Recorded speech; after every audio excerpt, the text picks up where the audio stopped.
y vamos a compartir pantalla. Bien, bueno, estaba comentando que en la clase de hoy vamos a empezar a ver todo lo referente a la instrumentación para métodos ópticos.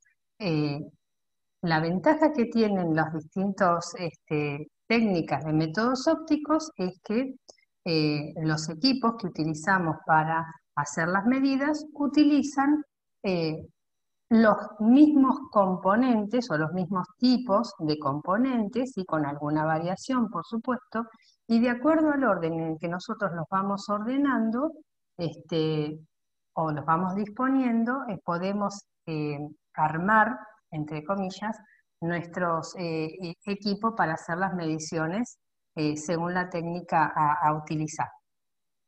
Hoy nos vamos a dedicar a la técnica de espectrofotometría de absorción UV visible molecular, lo que estuvimos viendo en la clase pasada. Por ejemplo, si nosotros quisiéramos determinar la concentración de un analito, eh, obviamente ese analito tiene que ser una especie absorbente. ¿Qué quiere decir que sea una especie absorbente? Bueno, que sea una molécula que tiene dentro de sus grupos funcionales un cromóforo.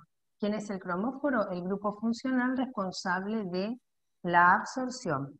La transición que vamos a estudiar generalmente es una transición en la región del UV visible con la cantidad de energía disponible en esta región nos alcanza para estudiar una transición del tipo pi a pi antiligante o n pi antiligante.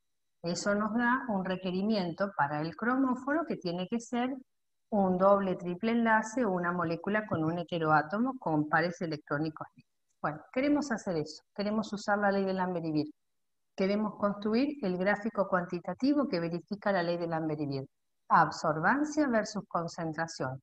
Bueno, ¿cómo vamos a medir la absorbancia? Eso es lo que vamos a aprender hoy, es decir, cómo funciona el equipo con el que vamos a hacer las lecturas de absorbancia.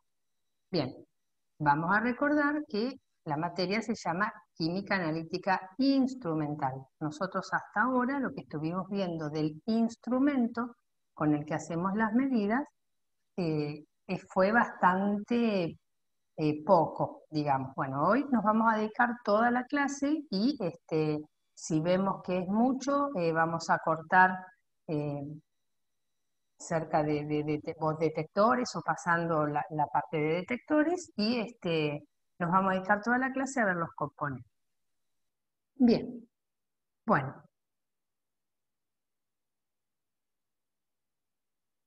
Muy bien. ¿Cómo está formado este instrumento? Este instrumento para hacer las medidas de absorción UV visible molecular está formado por distintos elementos dispuestos en forma lineal. Y esos instrumentos son la fuente, el selector de longitud de onda, el recipiente donde se coloca la muestra que se denomina cubeta, el detector.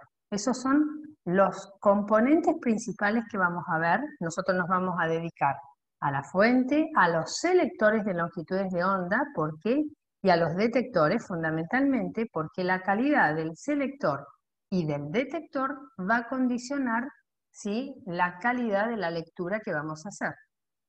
Bueno, luego del detector, en ese arreglo lineal siguen todo lo que tiene que ver con la electrónica del equipo, que nosotros no lo vamos a ver. Un sistema amplificador y registrador de la corriente, perdón, de la señal generada, que generalmente va a ser una pequeña corriente. Entonces, vamos a empezar por partes, vamos a empezar a ver las fuentes. Bueno, la fuente, justamente, vamos a recordar la definición que dimos para absorbancia. La absorbancia es igual al logaritmo de P0 sobre P. Entonces, la fuente va a ser la encargada de emitir el haz de luz de potencia P0.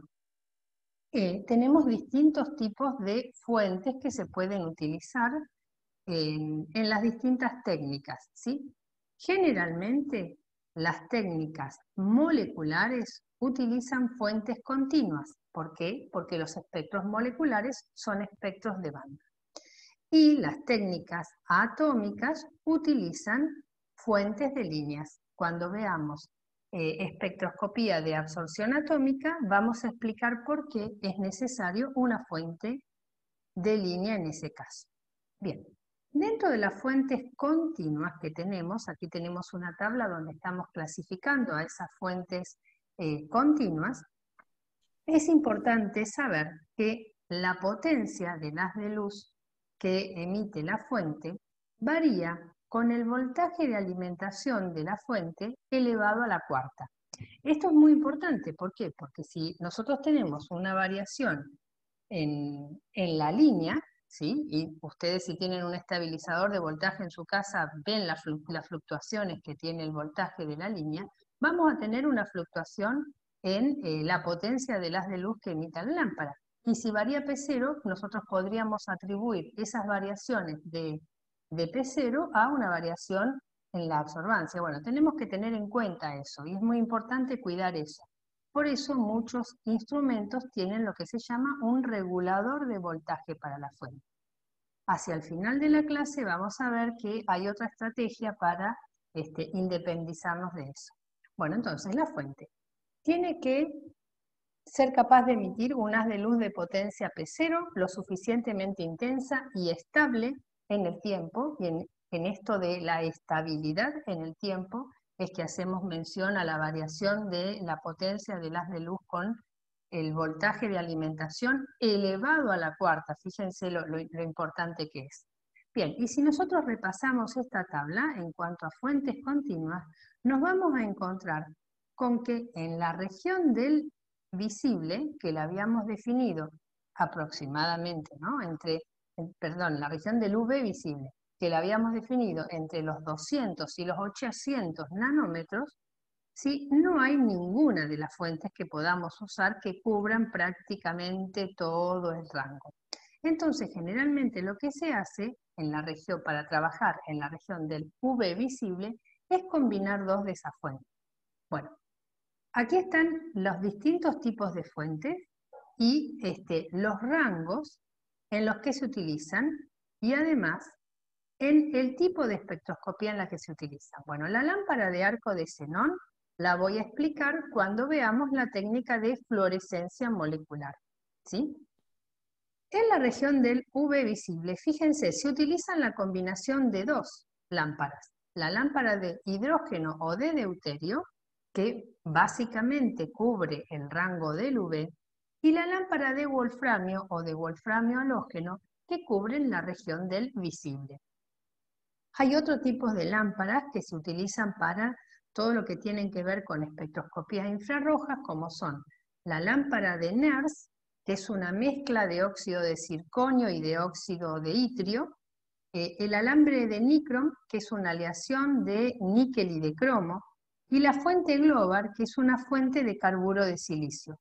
Bueno, nosotros no vamos a ver las técnicas de infrarrojo, por lo tanto estas lámparas no las vamos a detallar.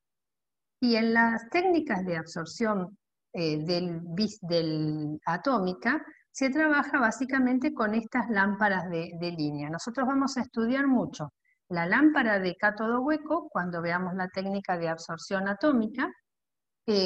Vamos a hablar también algo de la lámpara de descarga o las lámparas de vapor metálico, ¿sí? Por ejemplo la lámpara de mercurio, que se utiliza cuando, mejor dicho, esta técnica se utiliza como sistema de detección en una técnica de separación como es las cromatografías, y básicamente estoy hablando de la cromatografía líquida de alta resolución.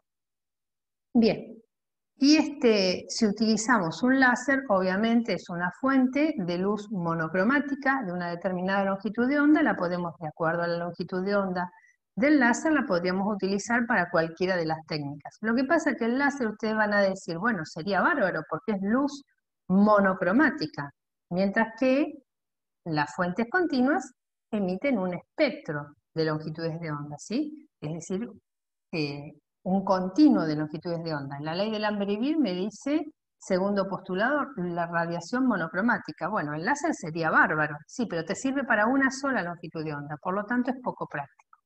Bueno, vamos a ver entonces las características fundamentales de las dos lámparas con las que tenemos que trabajar para la técnica de absorción molecular. Es decir, la lámpara del UV, que es la lámpara de deuterio, la que más se utiliza, y la lámpara de wolframio o wolframio halógeno, que es la lámpara del visible. Bien. Bueno, básicamente este gráfico muestra lo mismo que la tabla en rangos de longitudes de onda, y bueno, y aquí tienen también para que ustedes vean cómo están conformadas las lámparas de NERS, el alambre de Nicron y la fuente global, que no estaban detalladas más arriba. Bueno, vamos a empezar por la lámpara del visible. La lámpara de tungsteno o lámpara de wolframio, ¿sí? Que si queremos que tenga una vida útil más prolongada, la lámpara de wolframio halógeno. Bueno, acá tienen un esquema de la lámpara de tungsteno o del visible. Para hablar poco académicamente y que lo entendamos, es como el foco con el filamento naranja de antes, que ahora está de moda otra vez, ¿sí? Como de decoración. Bueno, básicamente funciona igual.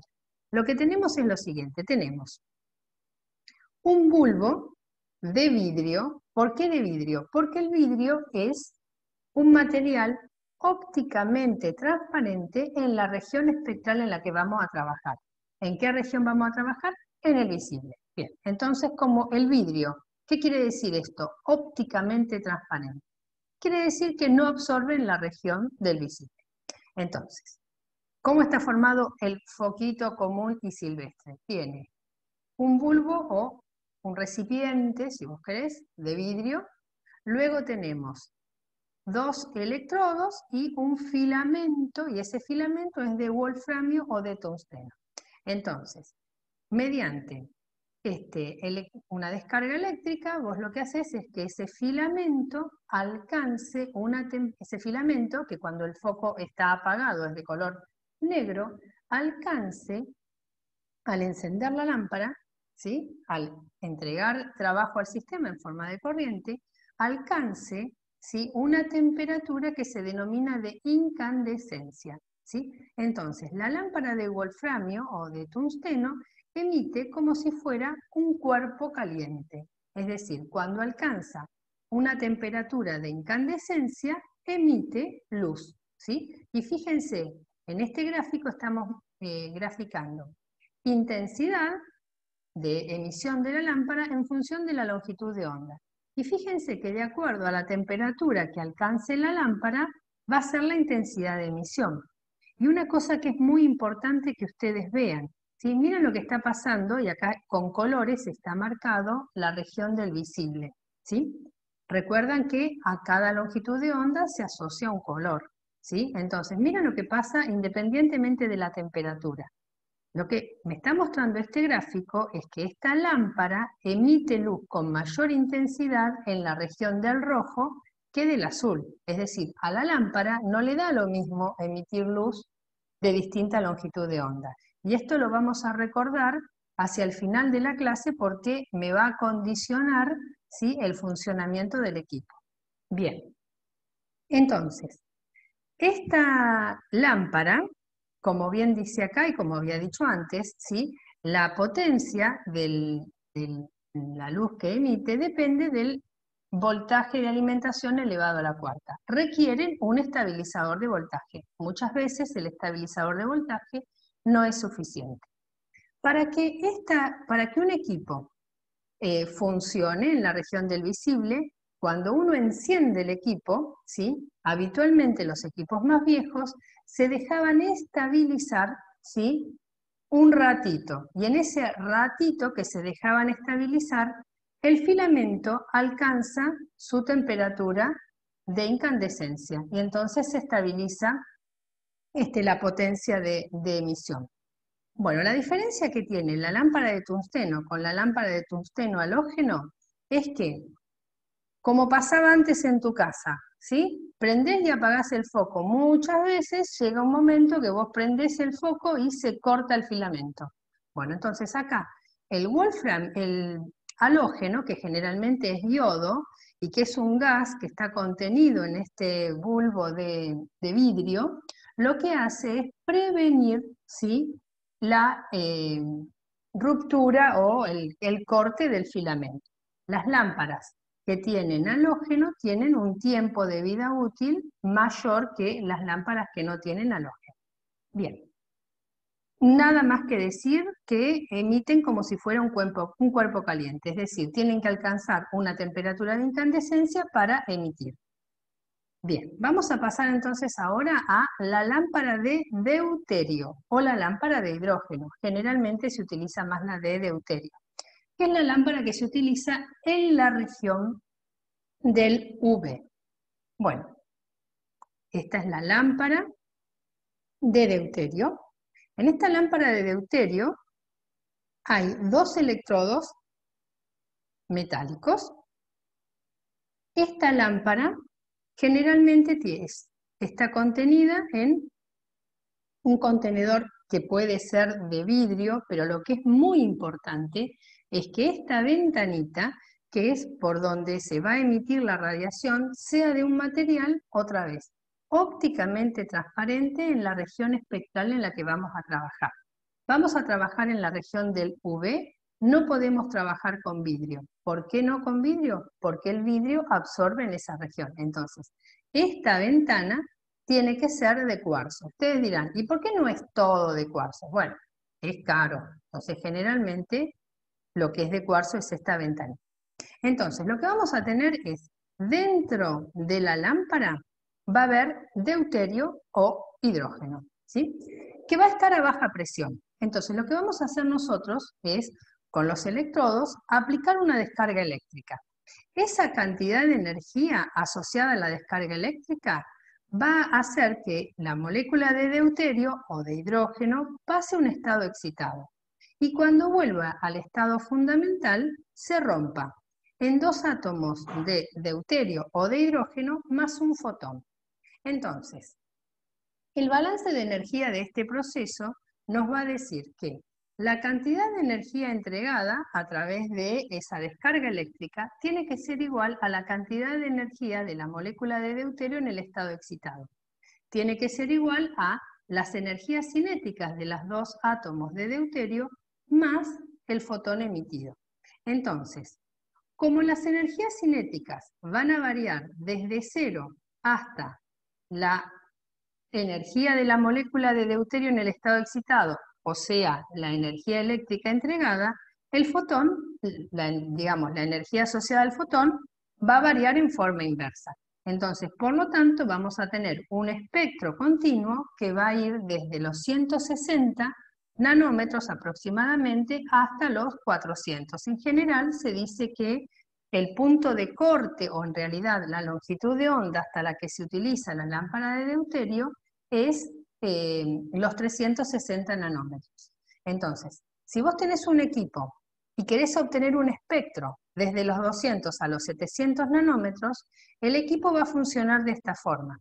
El equipo va a utilizar desde los 200 a los 360 la lámpara de deuterio y desde los 360 a los 700 la lámpara de wolframio o del visible. Y una cosa importante a decir es que esta lámpara de deuterio es una lámpara que se denomina de alta recuperación.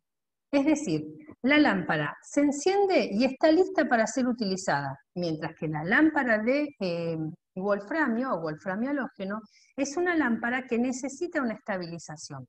Entonces, esto está relacionado a lo que les estoy explicando con la definición del punto de corte del solvente. ¿Por qué? Por lo siguiente, cuando vos encendés el equipo lo que hace es prender la lámpara, vamos a suponer obviamente que es un equipo que permite trabajar en la región del UV visible, porque tenemos equipos más rudimentarios que solo nos permiten trabajar en la región del visible. Este que estoy explicando ahora, permite en todo el rango. Entonces, encendés el equipo, se prende la lámpara del visible, se calienta, se estabiliza, ¿sí? Está lista para usar. Le decís al equipo que vas a obtener el espectro desde los 200 a los 700. Entonces, tenés lista la lámpara del visible, pero no prendiste todavía la del UV. Si el equipo trabaja en forma automática, ¿sí? Esto tiene que ver con la definición de punto de corte del solvente, El equipo va a empezar a utilizar la lámpara del visible desde los 700 hasta los aproximadamente, si lo pudiéramos hacer en un equipo que tenemos en la cátedra, que se llama un equipo AA, el equipo Sintra, nosotros escucharíamos distintos sonidos que hace el equipo. Comenzaría a trabajar desde los 700 hasta los 400 nanómetros, 420 aproximadamente. Haría un sonido. En ese momento el equipo prende la lámpara del UV. Y a los 360 hace otro sonido. En ese momento el equipo me está diciendo, dejé de usar la lámpara del visible, comienzo a usar la lámpara del UV y la uso hasta la longitud de onda más corta que vos me pediste para el espectro. Entonces, el equipo siempre va a cuidar el funcionamiento de la lámpara del UV, porque es una lámpara de muy rápida recuperación, pero es una lámpara muy cara. Entonces, cuando vos lo encendés, si trabaja en forma automática, enciende la lámpara del visible y la lámpara del UV la enciende en el momento justo que la tiene que usar, ¿sí? Economiza las horas de uso de la lámpara del UV. Por eso, longitud, la definición del punto de corte del solvente. Voy a volver sobre esto. Había dado el ejemplo de la acetona. Punto de corte del solvente, 330 nanómetros.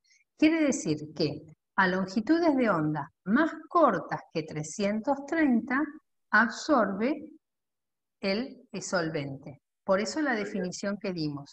Longitud de onda a partir de la cual comienza a absorber el solvente. Y ese a partir de la cual tiene que ver con que yo vengo moviéndome de los 700 hacia los 200. ¿Sí? Eso quedó claro, ¿verdad? Profe, una consulta. Con Claro. el tema de la lámpara de wolframio que necesita estabilización, una vez que prendes el equipo, ¿cómo sabes cuánto le lleva a estabilizarse? ¿O el equipo tiene ese tiempo automatizado o está determinado? Perfecta, muy buena tu pregunta. Mira, si el equipo es de los equipos más viejos, te dicen prendelo 20 minutos antes.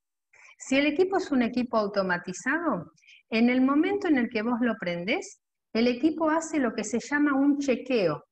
Y en ese chequeo tarda un ratito, pero bueno, los equipos automatizados trabajan, digamos, mucho más rápido de lo que trabajaban los equipos más viejos, como nosotros, bueno, usamos de caballito de batalla para explicar el Spectronic 20, ¿sí? Que es un equipo manual, más mecánico, no está automatizado, ¿sí? Ese lo encendías, 20 minutos esperabas y empezabas a usarlo. Los equipos más nuevos, como seguramente les va a explicar Cristian y Melina en el trabajo práctico, vos lo encendés, el equipo hace un chequeo y en ese chequeo justamente lo que hace es verificar que la lámpara haya alcanzado su tiempo de estabilización y recién te deja medir cuando esté estabilizado.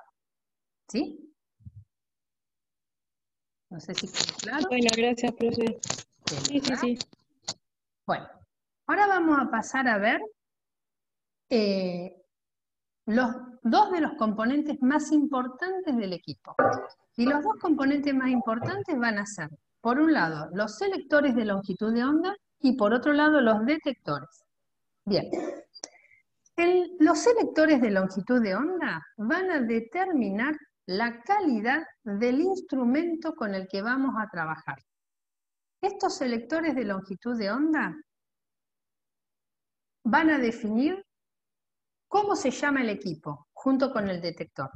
Si yo tengo un selector de longitud de onda muy bueno, voy a poner un detector muy bueno también. Si yo tengo un selector de longitud de onda que no es muy bueno, un poco más rudimentario, el detector tampoco va a ser tan bueno.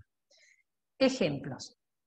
Dentro de esos selectores de longitud de onda, los vamos a clasificar en función de su precisión. Y en función de la precisión del selector de longitud de onda, tenemos que definir lo que es longitud de onda nominal y lo que es ancho de banda efectivo.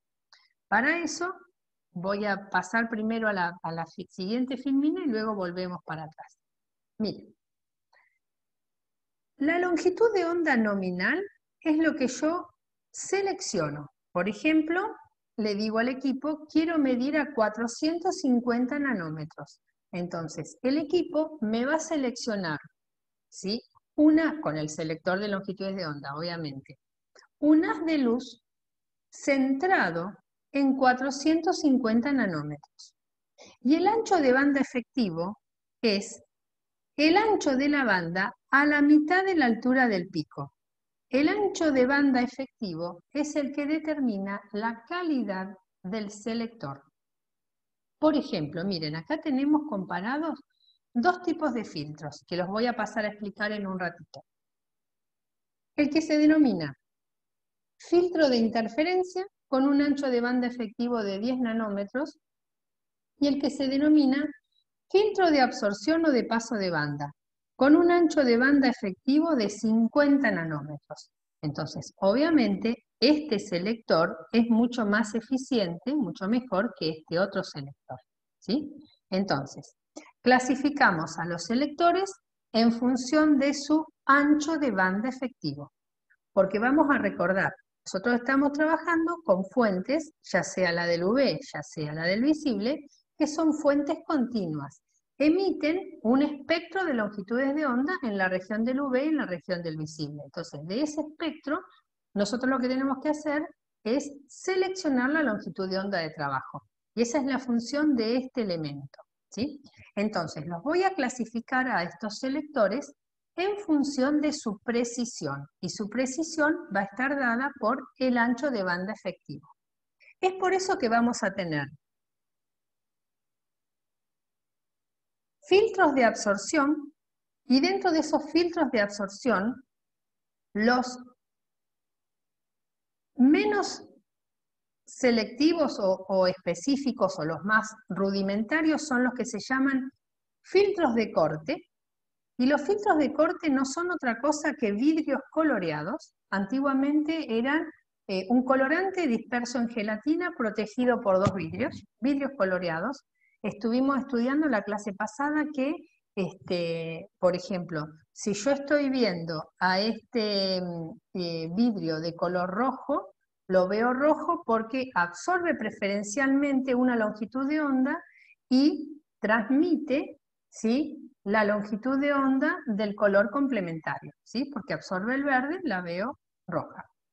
Bien, entonces, esos filtros de corte se llaman cut-on o cut-off, porque dejan pasar la luz y a partir de una longitud de onda se extinguen, no dejan pasar más nada de luz. O sea, transmiten el 100% de las longitudes de onda hasta llegar a una longitud de onda donde no dejan pasar más luz, ¿sí? Esos son los cut-off, ¿sí? Los cut-on no dejan pasar nada de luz hasta que a partir de una longitud de onda se encienden. O sea, no dejan pasar luz y a una longitud de onda dejan pasar toda la luz. Bueno, cuando dos de estos vidrios coloreados o cuando dos de estos filtros de corte vos los juntas, obtenés lo que se llama un filtro de paso de banda. Y ese filtro de paso de banda tiene esta forma, ¿sí? Es el espectro de luz que deja pasar. Fíjense, deja pasar un haz de luz centrado en 500, pero con un ancho de banda efectivo bastante burdo, 50 nanómetros, ¿sí? El 10%, es bastante burdo eso. Bien, entonces vamos a seguir con la clasificación. Filtros de absorción, los filtros de corte, los filtros de paso de banda. Obviamente, si estamos hablando que un filtro de paso de banda lo construyo a partir de dos filtros de corte, estos filtros de paso de banda o filtros coloreados solo se pueden usar en la región del visible. Entonces, son los selectores menos precisos que vos tenés. Entonces, le vas a poner un detector, como el selector no es muy bueno, le vas a poner un detector no muy bueno también. El detector que vas a utilizar, si tenés como sistema selector un filtro de paso de banda, se denomina, con tres nombres diferentes, pero es la misma cosa. Se denomina celda de capa barrera, fotocelda de selenio, ¿sí?, o fotocelda. y en definitiva, ese selector, ¿sí? Y esa combinación entre este selector y este detector conforman un equipo que obviamente si trabaja en la región del visible, la única lámpara que tiene es la lámpara de wolframio, conforman un equipo que se llama fotómetro, ¿sí? Como tienen en uno de los problemas que van a ver en el seminario a continuación. Un fotómetro sirve solamente para trabajar en la región del visible. Tiene como selector de longitudes de onda un filtro de paso de banda, como selector una fotocelda de selenio o celda de capa barrera. ¿Sí? Bien. Siguiendo con nuestra clasificación, vamos a pasar ahora a los selectores mejores. Entonces, dentro de esos selectores vamos a tener los filtros de interferencia, donde mostré recién hace un ratito la precisión del filtro de interferencia, 10 nanómetros de ancho de banda efectivo, y vamos a tener luego los más precisos de todos, que son los sistemas monocromadores. Sistemas monocromadores que se van a clasificar en función del elemento dispersor. Esos sistemas monocromadores pueden ser de red de prisma o de red de difracción, ¿sí? Preferentemente, si yo pudiera elegir, voy a elegir el sistema monocromador de red de difracción. Y ahora en la próxima sesión vamos a ver por qué. Entonces, los equipos que tienen sistemas monocromadores, que son muy buenos selectores de longitud de onda, junto con muy buenos detectores, como por ejemplo un fototubo o un tubo fotomultiplicador, todas palabras que suenan raro en este momento, pero que vamos a ir avanzando en la clase y vamos a ver, se denominan espectrofotómetros. Los espectrofotómetros, que son de mucha mejor calidad en cuanto a la precisión en la selección del ancho de banda, y obviamente ustedes se darán cuenta que cuanto más preciso sea la selección del ancho de banda, ¿sí? Más, si se quiere, monocromática, entre comillas, que nunca es monocromática, va a ser la longitud de onda, ¿sí? Mayor precisión vamos a tener y por lo tanto menos problemas de desviaciones en la ley de Lambert y Beer vamos a tener.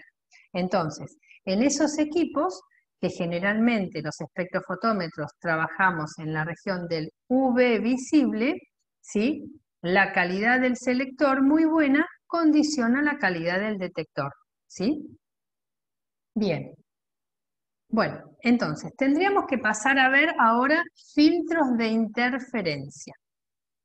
Estos filtros de interferencia, ustedes me van a decir, pero en todo lo que estuviste diciendo recién, clasificaste los filtros de paso de banda, clasificaste los sistemas monocromadores y los filtros de interferencia quedaron ahí en el medio. Bueno, vamos a ver por qué quedan aquí en el medio, ¿sí?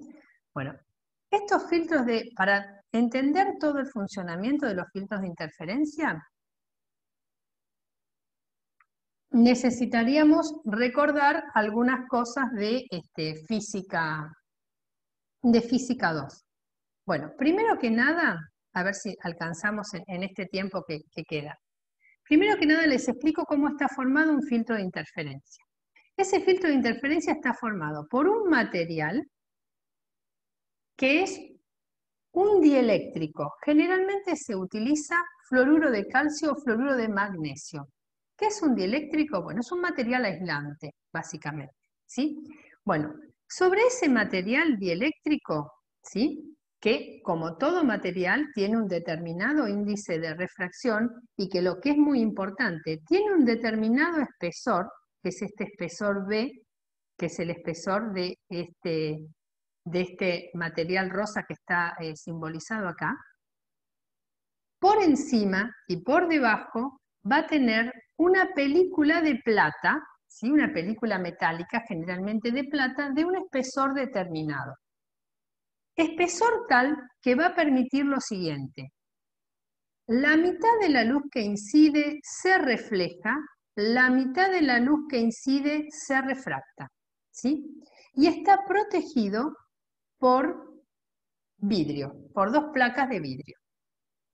Bien, bueno, miren, les propongo una cosa, como se nos va a cortar en un ratito, nos volvemos a conectar para explicar sin interrupciones filtros de interferencia. ¿Sí? Bueno, bueno.